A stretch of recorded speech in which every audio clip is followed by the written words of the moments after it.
දැන් පදුම පුප්පී කියලා සූත්‍රයක් තියෙනවා ත්‍රිපිටකේ. පදුම හාමුදුරුවෝ ඒත් ඒ හාමුදුරුවෝ භාවනානුයෝගීව වනයේකට ගිහිල්ලා ඉතින් වනයේ සක්මන් කරනවා. ඇවිදගෙන යනවා. ඉතින් හැමතිස්සෙම භාවනා කරන්නත් බෑනේ. පැය 24ම. එහෙම ඇවිදගෙන යනකොට ලස්සන විලක් දකින්නවා. ජලය නිලට නිලේ පිරිසුදුයි. නෙළුම් මල් පිපිලා. පරිසරයත් හරියම මනස්කාන්තයි. පරිසරය තුල කවුරුවක්වත් ඇත්තෙත් නැහැ. පදුම හාමුදුරන්ට සිතුවිල්ලක් පහළ වුණා. මොකද්ද පහළ වෙච්ච සිතුවිල්ල? නාන්න හිතුණා. නාන්න නැති කට්ටියට නම් එහෙම හිතෙන්නේ නැහැ. එහෙමත් මිනිස්සු ඉන්නෝ නාන්න නැති මිනිස්සු. පදුම හාමුදුරන් නාන්න හිතුණා. ඉතින් පදුම හරෝ නාන්න ගියා. දන ගාවට වතුර දැන් පෙඟෙනවා. ඉන ගාවට දැන් වතුර.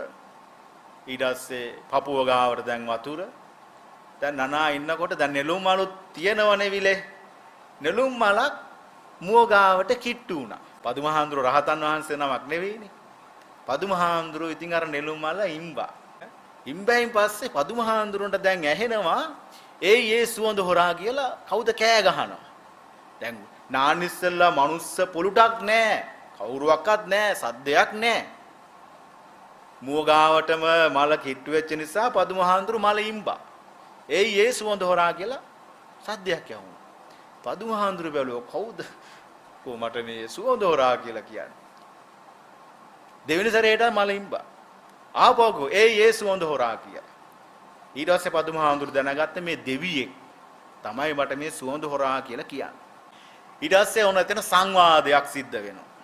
දෙවියා පදුමහාඳුරන්ට කියනවා ඔබ වහන්සේ දැන් මේ කැලෑවට ආවේ මොකටද? බණ භාවනා කරන්න. ඒ කියන්නේ අපිට තේරෙන භාෂාවෙන් කියනවා නම් සිතේ සුවඳ හොයා ගන්නනේ ආවේ. ඉතින් මේ පදුමහාඳුරෝ දැන් දෙවියා කියනවා මම මල ඉඹම තමයි දෙවියටත් ප්‍රශ්නේ. එහා කොට මිනිස්සු නානවා. අපේ මිනිස්සු නානකොට අද නාන වගේ තමයි ඒ කාලේ නාලා තියෙන්නේ. මඩ කරනවා. මල් කඩනවා. පොහොට්ටු කඩනවා. කොයිතරම්නම් විනාශයක්ද මේ මිනිස්සු එහා කොට කරන්නේ?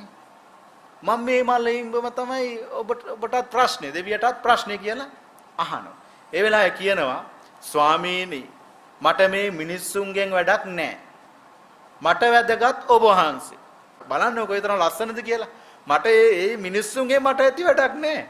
ඒ මඩ කරනවා, ජරා කරනවා, මල් කඩනවා, පොට්ටු කඩනවා, විනාශ කරනවා, කෑකෝ ගහනවා.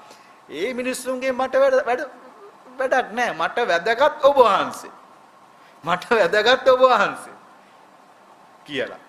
එතකොට කියනවා මෙහෙමත් කියනවනේ. දැන් ඔබ වහන්සේ ආවේ හිතේ සුවඳ හොයාගෙනනේ.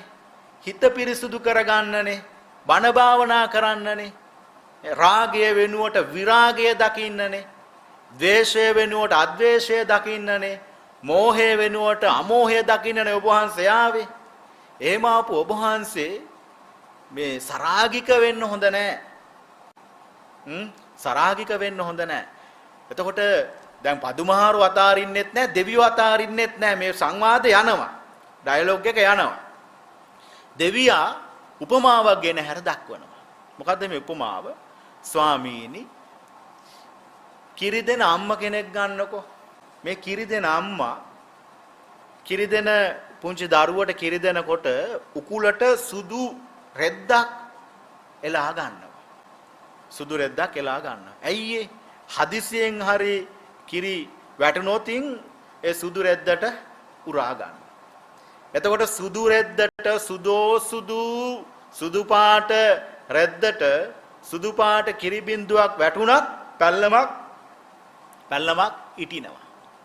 එතකොට දැන් පිරිසුදු සුදු පාට රෙද්ද වගේ තමයි ඔබ වහන්සේගේ සිල් සුවඳ සීලය.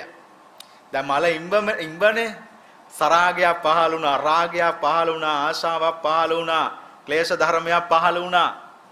එතකොට අන්න සුදු රෙද්දට කිරි බින්දුවක් වැටුණා වාගේ දැන් පැල්ලමක් ඇති වෙලා තියෙන්නේ. ඒක නැති කරගන්නේ කියලා ඒ දෙවියා පදුමහාඳුරන්ට උපදෙස් දෙනවා. පදුම පුප්පි සූත්‍රය පින්වතුනි. ඒක කියවන්න.